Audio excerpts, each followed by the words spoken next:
کاجو بادام کھا سکتا ہے، لیکن جب تک یہ ڈائٹ اچھی، یہ آپ کو اچھا طاقتور پہلوان نہیں بنا سکتی جب تک آپ اپنے جسم کو مشقت کے اندر نہیں ڈالیں گے۔ اسی طرح روزہ ہے، روزہ صرف یہی نہیں کہ ہم کھلوا دیا تو مسئلہ حل ہو گیا، بس کسی کو روزہ رکھوا دیا تو مسئلہ حل ہو گیا۔ جب تک ذاتی طور پر اس میں ملوث نہیں ہوں گے، جس طرح آپ چاہتے ہیں کہ میری جائیداد بنے تو میرا نام کاغذات میں ہونا چاہیے، بل میرے نام کے اوپر بننا چاہیے، اسی طرح روزہ جو ہے وہ یہ چاہتا ہے کہ جب تک آپ کا جسم، آپ ذاتی طور پر، روحانی طور پر تو شامل ہو گئے، جسمانی طور پر جب تک آپ روزے میں شامل نہیں ہوں گے، روزہ اپنے کمال کو۔ امام بہقی کی یہ حدیث ہے، حضور نبی علیہ الصلوۃ والسلام نے فرمایا اللہ تعالیٰ فرماتے ہیں فرشتے اللہ تعالیٰ کے پاس جاتے ہیں، فرشتے اللہ کے پاس جاتے ہیں کہ آپ نے حکم دیا، یہ حدیث کا مفہوم میں بیان کر رہا ہوں، اور اس کو دل کی تختی کے اوپر لکھ کے لے جائیے آج آپ۔ اس حدیث سے یہ بات طے ہوگی کہ اکیلا روزہ صرف نماز پڑھنے سے مکمل ہونے والا نہیں ہے، روزے دار کا غیرت مند ہونا ضروری ہے۔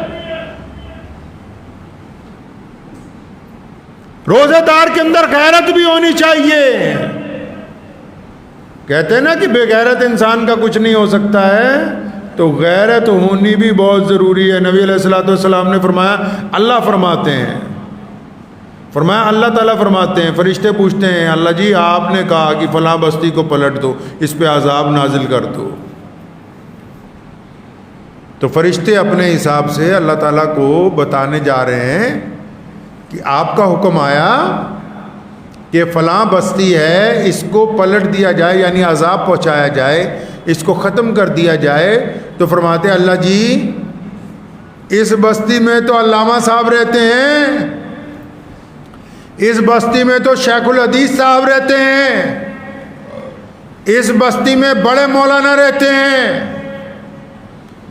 اللہ جی اس بستی کے اندر فلاں بڑے حاجی صاحب رہتے ہیں، اس بستی میں مسلمانوں کا فلاں پیر رہتا ہے، اس بستی میں مسلمانوں کا فلاں سب سے بڑا صدر رہتا ہے۔ یہ حدیث کی میں تفسیر آپ کو بیان کر رہا ہوں، وہ اللہ تعالیٰ نے صلی اللہ علیہ وسلم فرمایا، اللہ تعالیٰ کو فرشتے جا کے کہتے ہیں آپ نے تو کہہ دیا کہ اس بستی کو پلٹ دیں، لیکن یہاں تو وہ بھی رہتے ہیں، کون؟ فرمایا جن کی کبھی نماز قضا نہیں ہوتی، اور جنہوں نے کبھی پلک جھپکنے کے لیے، یہ حدیث کا لفظ ہے، فرمایا پلک جھپکنے کے لیے جب کسی نے گناہ نہیں کیا، وہ لوگ اس بستی میں رہتے ہیں۔ کیسے متقی لوگ بھی رہتے ہیں اس بستی میں؟ مطلب بستی میں باقی لوگ تو خراب ہیں، لیکن دو چار ایسے رہتے ہیں جو اللہ کے بڑے محبوب بنے ہوئے ہیں۔ حدیث پاک میں لفظ ہے کہ پلک آنکھ جیسے جھپکتی، بس اتنی دیر کے لیے بھی معصیت کے اندر، گناہ کے اندر، برے خیال کے اندر، کسی کو تکلیف پہنچانے کے اندر، نمازوں میں کبھی کوتاہی نہیں کی، تسبیحات کرتے ہیں، قرآن پڑھتے ہیں، زکوٰۃ دیتے ہیں، ان کا چہرہ سنت رسول صلی اللہ علیہ وسلم کے مطابق ہے، ان کا لباس بڑا اچھا رسول اللہ صلی اللہ علیہ وسلم کے حکم کے مطابق ہے، ان کی مسجد بڑی خوبصورت ہے۔ یہ جب اعتکاف میں بیٹھتے ہیں، ان کے ساتھ ہزاروں لوگ اعتکاف کے اندر بیٹھتے ہیں، یہ زکوٰۃ بڑی بانٹتے ہیں۔ حدیث پاک کے لفظ ہیں کہ پلک جھپکنے کے جتنی دیر بھی انہوں نے کوئی گناہ نہیں کیا۔ فرمایا اللہ جی آپ نے کہہ دیا اس بستی کو پلٹ دو، اس میں تو یہ ایسے متقی لوگ بھی رہتے ہیں۔ فرمایا نبی علیہ الصلوۃ والسلام نے کہ اللہ فرماتے پورے جلال کے ساتھ، فرمایا ان بدبختوں کو پہلے پلٹو، کیا ان کا چہرہ کبھی میری غیرت کی وجہ سے لال ہوا؟ کیا کبھی جب ظلم ہوا تو ان کی زبان چلی تھی؟ کیا کبھی کسی غریب کے اوپر زیادتی ہوئی تو ان کی آنکھوں میں سرخی آئی تھی؟ کیا جب کسی کی عزت اور ناموس کے اوپر لفظ آیا تو یہ اٹھ کے گھر سے باہر نکلے تھے؟ ان بدبختوں کو پلٹ دو، یہ تمہارے سامنے دکھاوے کے اللہ والے بنے ہوئے جن میں غیرت ہی کوئی نہیں، یہ جتنے بڑے برزی نمازی بن جائیں اللہ تبارک و تعالیٰ کے نزدیک، نزدیک یہ بدبخت ہیں، یہ اللہ تبارک و تعالیٰ کے بندے نہیں ہیں۔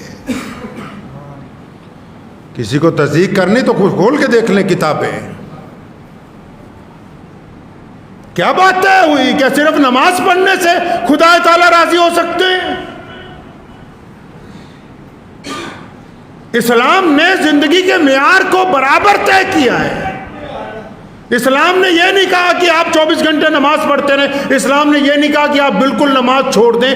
اسلام نے کہا کہ معاشرے کو، دین کو ایکول لے کے چلنا ہوگا.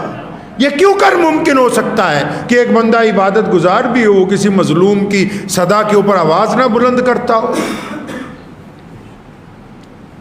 یہ کیسے ممکن ہو سکتا ہے؟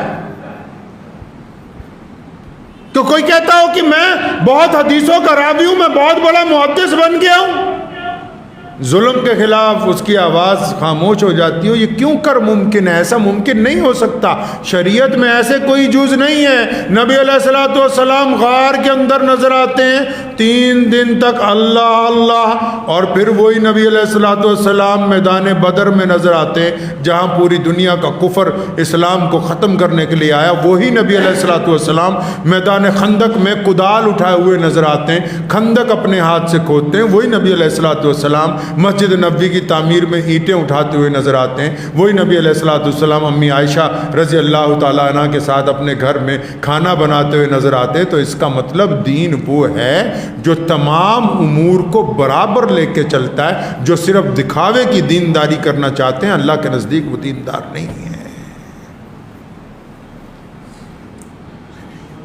رمضان المبارک کی ان مقدس ساعتوں میں ہمیں پہلے اپنا حساب خود طے کرنا ہے. مجھے بہت سارے لوگوں کے فون آئے کہ اس دفعہ پورے ملک میں پچھلے 15-20 دنوں میں الگ الگ جگہ پر کوئی جلوس نکلے تو اس میں فسادات ہو گئے. تو فساد کرنے والوں کا قصور نہیں ہے، ان کا بھی ہے کہ یہ اسلام کو اس معیار تک نہیں لے جا سکے. حکومت کا بھی قصور ہے کہ وہ امن کو قائم نہیں رکھ سکی. ان کا بھی ہے کہ یہ اپنا دفاع نہیں کر سکے. کسی نے کہا نا بڑی خوبصورت بات 2 لفظوں میں، کہتا تو ادھر ادھر کی نہ بات کر، یہ بتا کہ قافلہ کیوں لٹا. جس بندے کو قافلہ سالار بنایا تھا نا، سارا قافلہ لٹ گیا. وہ گھر جا کے صفائی دے رہا ہے اپنی قوم کو کہ ایسا تھا، میں آگے چل رہا تھا، مجھے پتہ نہیں لگا، ایسا تھا کہ گزر گئے، پیچھے سے کب کون گر گیا مجھے دھیان نہیں رہا، ایسا تھا میری طبیعت خراب تھی، ایسا تھا ویسا تھا. پھر کرسی سے اتر کیوں نہیں جاتے؟ چھوڑ کیوں نہیں جاتے اس کی عادت کو؟ کیوں ان کا جنازہ نکالنے کے لیے بیٹھے ہوئے ہو؟ اس نے کہا نا کہ تو ادھر ادھر کی نہ بات کر، یہ بتا کہ قافلہ کیوں لٹا. مجھے رہزنوں سے گلا نہیں، تیری رہبری کا سوال ہے. آپ نے دیکھا قانون ہے ملک کا، پوری دنیا میں قانون ہے، ہمارے دیش میں بھی قانون ہے. کسی صوبے میں، کسی شہر میں کوئی بڑا حادثہ ہو جائے، سرکار کیا کرتی ہے؟ حادثہ تو واپس نہیں لایا جا سکتا. کہیں کوئی دنگا ہو جاتا ہے یا کوئی بڑی بلڈنگ میں حادثہ ہو جاتا ہے، کوئی عمارت گر جاتی ہے، کوئی پل کو نقصان ہو جاتا ہے، سرکار کیا کرتی ہے بھائی؟ یہ تو نہیں ہوتا کہ 1 منٹ میں وہ پل واپس بن جائے گا، وہ عمارت میں جو آگ لگی واپس ویسے ہو جائے گا. نہیں، حکومت پہلے انکوائری بٹھاتی ہے اور سب سے پہلے اس ضلع کے کپتان کو، اس ضلع کے ڈی سی کو تبدیل کرتی ہے. وہاں سے کرتی ہے کہ نہیں کرتی؟ آپ کے کاروبار میں اگر نقصان کر دے، چوکیدار نقصان کر دے، تو جو نقصان تو نقصان ہو گیا، وہ کہتا نہیں پہلے چوکیدار بدلو، دوبارہ نہ ہو جائے. بدلتے کہ نہیں بدلتے؟ پھر یہ کیسی قوم ہے کہ ان کا چوکیدار ان کا کام نہیں کر رہا، یہ پھر واپس اسی چوکیدار کو بولتے ہیں ہمارے سر پہ ہاتھ پھیر کے بابا جی دعا کر دو.